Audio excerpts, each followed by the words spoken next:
அரசியல் மேடைகளில் தெரிவிக்கப்பட்ட மேலும் சில கருத்துக்கள் அடுத்து. அல் ஜஸீரா ரூபானியே சுரேன் நபில்லா கியனோ இந்த முறை ஜனாதிபதி தேர்தலில் ஜனாதிபதி மஹிந்த ராஜபக்சவை உறுதியாக தோல்வியடைய செய்ய வேண்டும் என அல் ஜஸீரா தொலைக்காட்சியில் சுரேன் தெரிவித்துள்ளார். அவர் செய்த விடயங்கள் தொடர்பில் நீதிமன்றத்திற்கு கொண்டு செல்ல முடியாது. எனவே மஹிந்த ராஜபக்சவை தோல்வியடைய செய்து சாதாரண ஒரு மனிதராக மாற்ற வேண்டிய தேவை அவர்களுக்கு உள்ளது. யுத்த குற்றத்தின் கீழ் ஹேக் நகரிற்கு அழைத்துச் சென்று ஒரு குற்றவாளியாக மின்சார கதிரையில் அவரை அமர்த்துவது அவர்களது தேவையாக உள்ளது.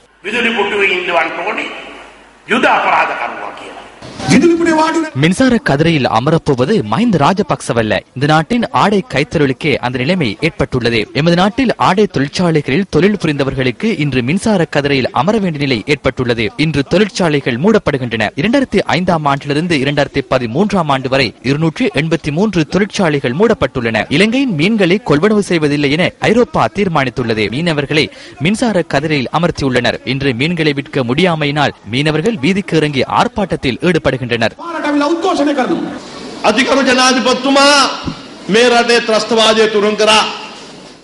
ஜனாதிபதி இந்த நாட்டில் இருந்த பயங்கரவாதத்தை ஒழித்தார். இதன் காரணமாக இன்று எமக்கு வீதியில் சுதந்திரமாக நடமாட முடிகின்றது. இன்று சிலர் நல்லாட்சி தொடர்பில் கதைக்கின்றனர். 2009ஆம் ஆண்டிற்கு முன்னர் எமது நாட்டில் ஏற்பட்ட நிலைமை அவர்களுக்கு மறந்துள்ளது.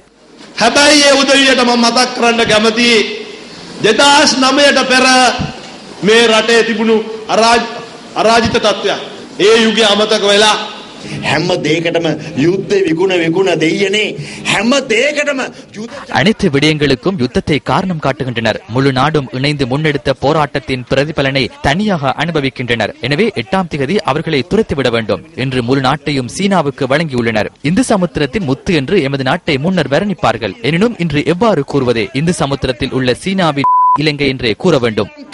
இந்திய சாகரே முத்து அட்டே කියලා. දැන් කියන්න තියෙන්නේ කොහොමද? දැන් කියන්න තියෙන්නේ ශ්‍රී ලංකාව කියන්නේ ඉන්දිය සාගරේ චීනාගේ කියලා. මෛත්‍රීපාල සිරිසේන මැතිතුමා වැඩ වර්ජනයක් තිබුණු තැනකට කොහෙද ආවේ? ජනාධිපති වර්ණ දෙකක් තිබ්බා. மைத்ரிபால சிறிசேன இன்று அந்த இடத்திற்கு எவ்வாறு சென்றுள்ளார்? இதற்கு முன்னர் 2 ஜனாதிபதி தேர்தல்கள் நடைபெற்றன. 3 மாகாண சபை தேர்தல்களும் 4 மாநகர சபை தேர்தல்களும் நடைபெற்றன. அதன் போது செல்லவில்லை. இதுபோன்ற செயலாளர்கள் அலுவலகத்தில் அமர்ந்து இருந்த போதிலும் மக்களுக்கு சேவையாற்றும் நோக்கம் இருக்கவில்லை என்பதனை கவலையுடன் கூற வேண்டும். 5 வருடங்களுக்கு முன்னர் பொன்சேகா அடைந்த தோல்வியை விட பின்னடைவுடன் மைத்ரிபால சிறிசேன வீழ்ச்சி அடைவார் என்பதனை உங்களுக்கு கூற விரும்புகிறேன்.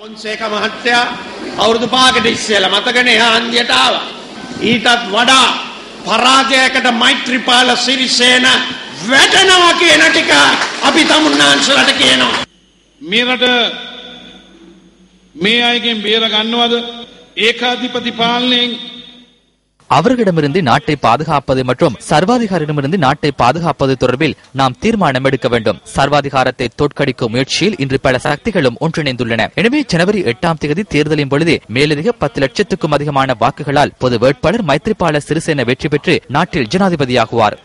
වැඩි ඡන්ද ලක්ෂ 10කට වැඩි ගානකින් අපේ පොදු අපේක්ෂකයා මෛත්‍රීපාල සිරිසේන මහත්මයා මේ රටේ ජනාධිපති වෙනවා.